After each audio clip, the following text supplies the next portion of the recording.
नमस्कार दोस्तों, मेरा नाम मैथिली गोपाल वर्मा है और आज की इस वीडियो में मैं आपको एक बहुत ही खूबसूरत भगवान श्री कृष्ण की कहानी सुनाने जा रही हूँ। तो चलिए शुरू करते हैं।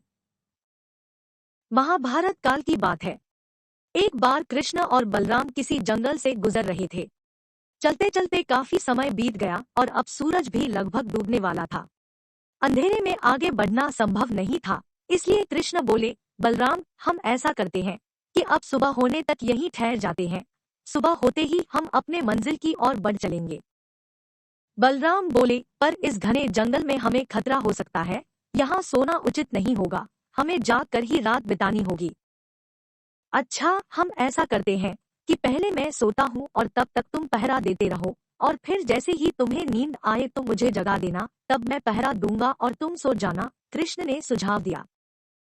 बलराम तैयार हो गए। कुछ ही पलों में कृष्ण गहरी नींद में चले गए और तभी बलराम को एक भयानक आकृति उनकी ओर आती दिखी। वो कोई राक्षस था। राक्षस उन्हें देखते ही जोर से चीखा और बलराम बुरी तरह डर गए।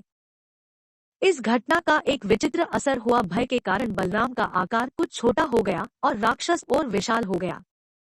उसके बाद राक्षस एक बार और चीखा और पुनः बलराम डर कर कांप उठे। अब बलराम और भी सिकुड़ गए और राक्षस पहले से भी बड़ा हो गया। राक्षस धीरे धीरे बलराम की ओर बढ़ने लगा। बलराम पहले से ही भयभीत थे और उस विशालकाय राक्षस को अपनी ओर आता देख जोर से चीख पड़े, कृष्णा, और चीखते ही वही मूर्छित होकर गिर पड़े। बलराम की आवाज सुनकर कृष्ण उठे। बलराम को वहां देख उन्होंने सोचा कि बलराम पहरा देते देते थक गए और सोने से पहले उन्हें आवाज दे दी। अब कृष्ण पहरा देने लगे। कुछ देर बाद वही राक्षस उनके सामने आया और जोर से चीखा।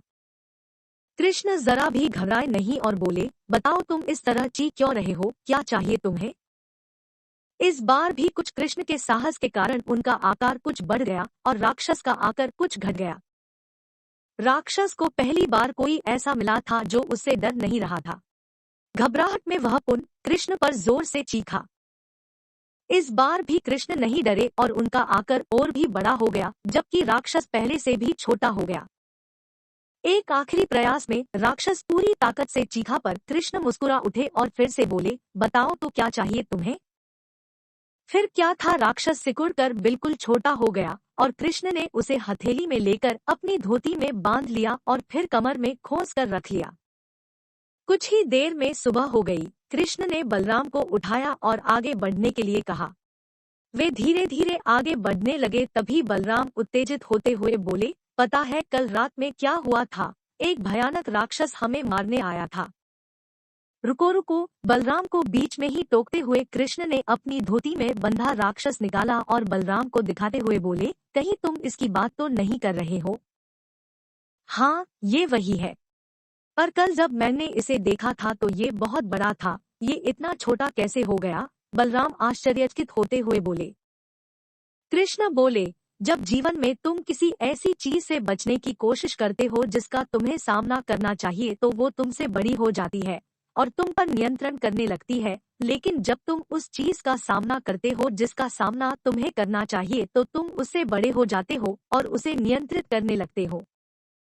दोस्तों, ये राक्षस दरअसल हमारी जिंदगी में आने वाली चुनौतियां हैं। अगर हम इस चुनौतियों को टालते हैं तो ये और बड़ी होती जाती है। आखिर में ये हमें कंट्रोल करने लग जाती है। इसलिए हमें इनका साहसपूर्वक सामना करना चाहिए ताकि हम उन पर काबू पा सके।